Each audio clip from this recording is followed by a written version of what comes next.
So ayun mga kasipat, good afternoon sa inyo. So nandito na naman tayo sa hunting grounds natin mga kasipat.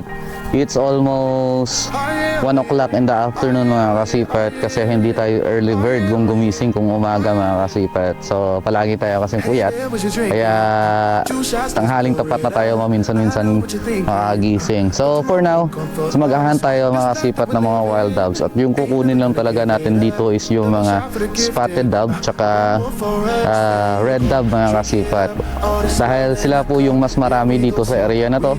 At yung zebra dove kasi mga kasipat is di natin dala yan sa listahan natin, kasi hindi ako magaling maglinis ng mga maliliit na ibon. So yung malalaki lang yung aking kinukuha, and hindi tayo kukuha ng sobra sa 10 kasi control lang po yung ating pag-hunt. And at the same time mga kasipat, try natin ngayong araw yung tinatawag na ambush mga kasipat. So meron na tayong speaker dito, and mag-try tayo ng ambush mamaya. Pero habang naglalakad tayo dito papunta doon sa ating hunting ground, at kung marami tayong makuhang mga huli before tayo mag-ambush, is di na tayo mag-ambush hunt mga kasipat. So makonsider natin to as patrol hunt na lang. And ayun mga kasipat, for clarification, ginagawa ko lang tong hunting vlog mga kasipat in the month of April and May, kasi yan lang po talaga kino-considered ko na hunting season dito sa amin. So after ng April and May naman mga kasipat, is hindi na tayo nag-hunt. So ang ginagawa natin is di tayo nag-pest control mga kasipat. Literal na hunting talaga yung ginagawa natin. And then hindi din naman tayo kumukuha ng mga endangered species, dahil maliit na nga po eh. So endangered na sila, so di na tayo kumukuha niyan. So yung kinukuha lang natin is yung kung ano yung maraming mga ibon mga kasipat. So ayun, yung marami dito is wild doves, kaya yun lang po yung hinahunting natin mga kasipat. And yung kuro yung tawag sa amin dito mga kasipat nung common moorhen. Yan, yung mga tikling marami din dito sa amin, pero hindi na ako kumukuha niyan mga kasipat. So ngayong araw, ito na, may bipod na tayo mga kasipat. So hindi na tayo mahihirapan mag-off hand kasi nanginginig yung aking kamay. So ayan mga kasipat, may dala na lang tayong rangefinder dito. So ang hindi lang natin dala is yung ating foot pump mga kasipat. So okay lang naman kasi nasa 180 bar din naman yung ating hangin. So goods na rin to mga kasipat. So makikita nyo may mga lumilipad na ibon. Yan po ay mga zebra dove mga kasipat. So yun, stay tuned lang kayo mga kasipat. Yung target natin is yung puno ng mga santol doon, and try natin mag long range mga kasipat sa ganitong malakas na hangin. So 70 meters hanggang dyan na tayo mga kasipat, kasi sayang din naman kapag daplis lang yung tama, at sayang yung ibon mga kasipat. So ayun, stay tuned lang po. So ayun mga kasipat, merong ibon doon sa sanga ng mga madre kataw mga kasipat. That was 60 meters. Subukan natin mga kasipat, at tingnan natin kung makakakuha tayo dito mga kasipat. So yung distance is 60 meters. Ayan, lumipad sila lahat mga kasipat. Ang dami nila doon, kaso lang konting galaw natin is very sensitive na sila. So hindi na tayo nakakuha. Dito na tayo, malapit na tayo dito sa may santol. And ayan, kung makikita natin is wala talagang ibon na nakadapo dyan sa sanga ng ipil-ipil, saka sa sanga ng tatlong santol. So ang gagawin natin mga kasipat is hanap lang tayo ng ating lugar na dyan tayo mag-pesto. At ayun, maraming zebra dove dito mga kasipat, pero di talaga kasi tayo kukuha niyan eh. Kaya yung mga spotted dove tsaka red dove lang yung kukunin natin mga kasipat. So dito lang tayo pepesto mga kasipat. Hanapan natin ng magandang pesto ito. Meron ako nakitang isang ibon doon sa taas ng santol. Yan. So tingnan natin kung yaon po ay nasa listahan natin, at kunin natin yan mga kasipat. Pero kung hindi sa listahan natin, di natin yan kukunin. So ayun, pesto lang tayo. Tapos rangefinder muna natin mga kasipat kung ilang meters yan. don't get it twice. The time of your life. So that was 53.8 meters. And dahil naka-zero po tayo, try natin. Remember, you don't 40. get it twice. The time Ayan, so 50 meters. Magnification natin is 28 meters mga kasipat. And then, yung ating video recording. Tapos, bahala lang tayo. Subukan natin. Ito yung first na target natin. And tingnan natin kung dala yan sa listahan natin mga kasipat. Ayun siya mga kasipat. So that was a red dove na babae. O subukan natin.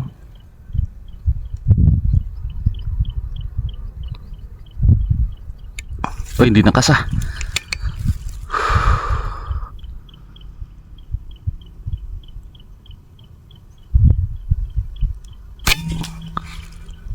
Miss tayo mga kasipat. And ayun, pepesto lang tayo mga kasipat.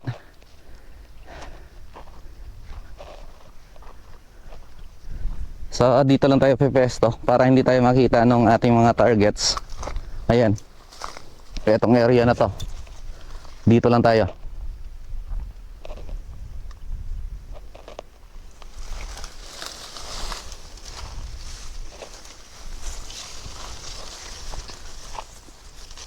Ayan.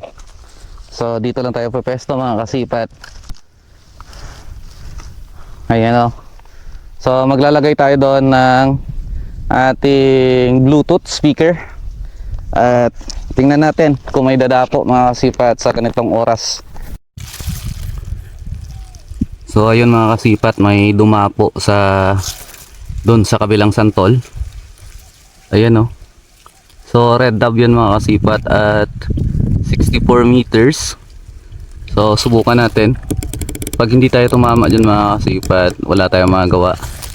And then nag-magnify tayo by 10 magnifications yung ginamit natin mga kasipat. So kunin natin hanggang 28. Ayan, so 28. So blurred na siya mga kasipat. So adjust tayo ng parallax adjustment.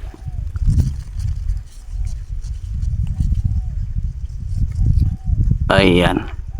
So medyo sumobra tayo ng konti. At 64.8. So ayan. So nakapag zero tayo kanina at 40 plus meters. So subukan natin kunin to. Kaso lang medyo malayo na ito mga kasipat, malakas yung hangin.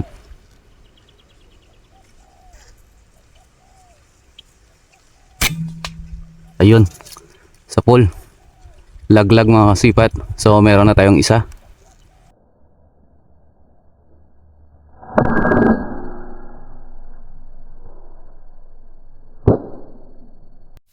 So ayun mga kasipat, nakakuha tayo ng isa doon sa may dulo, yung sasanga ng santol.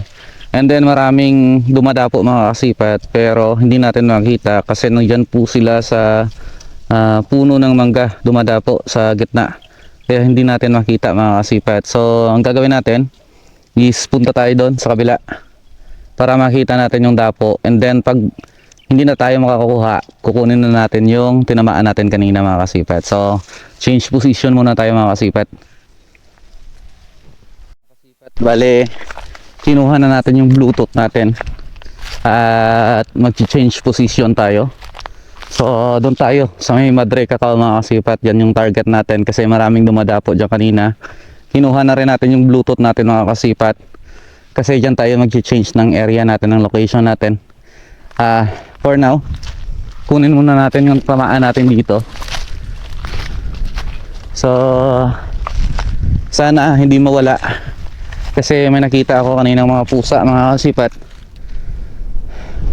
So dito yon, hanapin lang natin. Ayun oh. Maraming ano sila dito, mga ano nila, yung ipot nila mga kasipat. Ang tawag doon, dumi. Ayan no. So ibig sabihin kung may mga dumi is parati silang dito tumatambay. Kaya ayan, hanapin muna natin mga kasipat. Nakuha na natin. Eto, meron na tayong isa. Ang importante hindi tayo na zero mga kasipat. And ayan, meron pang lumilipad doon. So ibig sabihin is doon sila sa nga ng Madre Cacao mga kasipat. So doon tayo didiretso. Try natin, baka may makuha tayo doon kahit isa lang or dalawa.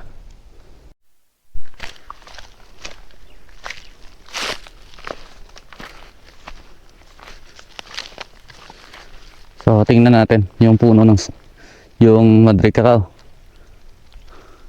Ayan, may nakadapo nga mga kasipat. Pero parang zebra dove. Kaya di tayo kukuha niyan mga kasipat. So ayan mga kasipat, dito natin nalagay yung Bluetooth speaker natin. At yung isa sa mga palatandaan ko mga kasipat, kung maraming ibon na dumadapo dito, isa yan, oh. Yung mga ipot nila mga kasipat, ayan. Medyo marami-rami. So ibig sabihin, ito yung resting place nila mga kasipat. So lagay lang natin yung Bluetooth speaker natin. At yung ipapasound natin dito is yung sound ng red dove mga kasipat. Yan, itong sound na ito mga kasipat. So tago lang natin para hindi nila makita. Nalagay na natin mga kasipat dyan. So hanap lang tayo ng pwesto. Bilisan lang natin kasi marami silang dumadapo dyan mga kasipat. Okay, so dito lang tayo pwesto mga kasipat. Ayan, dito lang. So okay lang naman to kasi parang nakatago ka rin naman dito. So tingnan natin yung range.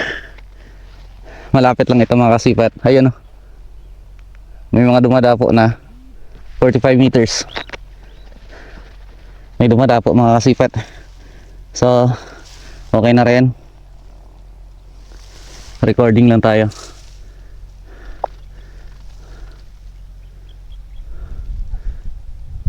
So parang lumipad ata yung lumapo ah. Ay hindi, ayun, nandyan pa rin.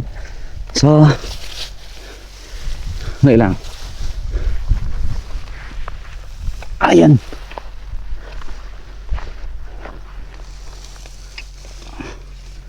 Ayun. So 45 meters. Yun mga kasipat, may nakuha tayong isa dyan. Ang problema mga kasipat hindi na natin na-record sa ating sidecam. Kasi nalubat po pala yung cellphone natin. Hindi natin na-charge. So may dala din naman tayong power bank dito mga kasipat sa ating Bluetooth speaker. So kunin lang natin to para ito yung gawin nating pang charge muna sa cellphone natin mga kasipat para makita nyo yung mga patama. Ayan, kunin lang natin yung nakuha nating spotted dove dito mga kasipat.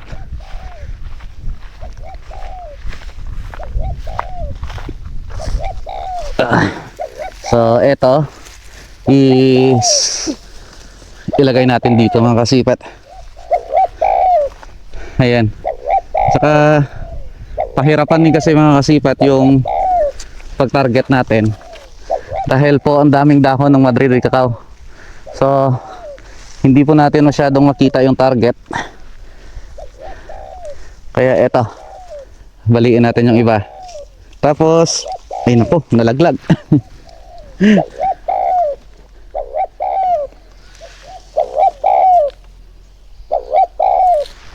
Ayan. Lagay natin dito mga kasipat. Ayun, nabali.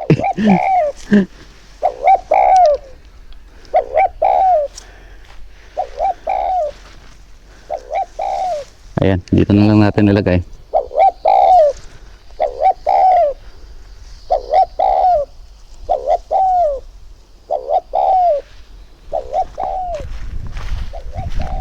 Then dito yun so nandito lang yan mga kasipat. Hanapin lang natin. Ayan, ayan, ito siya, oh. Yan, so meron na lang isang spotted dove mga kasipat. Ayan, so may shot.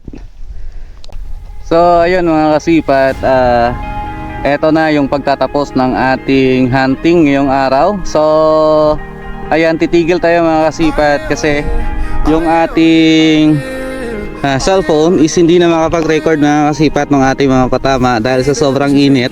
At kung makikita nyo naman is nasa open field lang tayo mga kasipat. Ayan, so wala tayong shades or mga pagtataguan na kura dahil napaka-open ng ating lugar. At ayun, yung camera natin, yung cellphone natin is nagsasabi na siya na wait to cool down para makapag-record yung camera natin. So dahil nag-function po yung ating side shot, yung ating cellphone is dito na po natin tatapusin yung ating pag-hunt ngayong araw. So okay din naman mga kasipat, nakakuha tayo ng dalawa. So ayan, isang spotted dove at isang red dove mga kasipat. So yung spotted dove is nandiyan natin nakuha sa may puno ng Madre de Cacao, sa sanga ng Madre de Cacao mga kasipat. At yung isa naman is nandun kanina at 68 meters sa sanga ng Santol mga kasipat. So wala din namang problema mga kasipat, makakauwi tayo sa bahay na meron ulam. Kahit dalawa lang mga kasipat, goods na rin ito mga kasipat. And ayun, control lang yung ating pag-hunting mga kasipat. Dahil this is the second of the last day ng ating pag-hunting. So meron pa tayong isang araw para mag-hunt. And ayun nga pala mga kasipat, kakasabi ko nga lang kanina na hindi araw-araw at hindi weekly yung ating pag-hunting dahil sinabi ko sa sarili ko na every April and May of the year lang ako mag-hunting mga kasipat. So ginagawa ko yung season. So April, May season ng hunting ko yan mga kasipat, and the rest na mga buwan sa isang taon ay hindi na ako nag-hunt or nagpe-pest control mga kasipat. Hindi kasi ako mahilig mag-pest control. And ayun, para makatime yung mga ibon na makapag-breed mga kasipat, at hindi po mga for extensions na mga ibon yung ating hinahunt mga kasipat. Much more of hinahunt natin is mga wild doves lang, yung mga game birds mga kasipat. So ayun, kapag nakakita ka na kayo ng mga pato or yung mga malapit na mga extinct na mga hayop or mga ibon, is wag na natin kunin mga kasipat kasi yun nga nasa bridge na sila ng extension. Ayan, so sorry lang sa aking panalilita dahil same naman yung meaning na sasabihin ko. So medyo maano lang ako magsalita mga kasipat, hindi clear. So ayan mga kasipat, kung nagustuhan nyo tong video na to, yung hunting video natin, paki-like na lang, subscribe and hit the notification bell mga kasipat. At kung gusto nyo pong magpa-shoutout, comment down below na lang po ng shoutouts nyo at shoutout natin kayo sa last day ng aking hunting mga kasipat. So ayun, always tandaan, God bless you all and keep safe always. So ayun mga kasipat, meron pa mga ibon dyan sa sanga ng niyog. Tingnan nga natin kung ilang meters ito at subukan natin, baka makuha din naman natin. So that was 58 meters mga kasipat, malapit na sa 60. So subukan natin mga kasipat. This is the time of your life. Remember, you don't get it twice. The time of your life.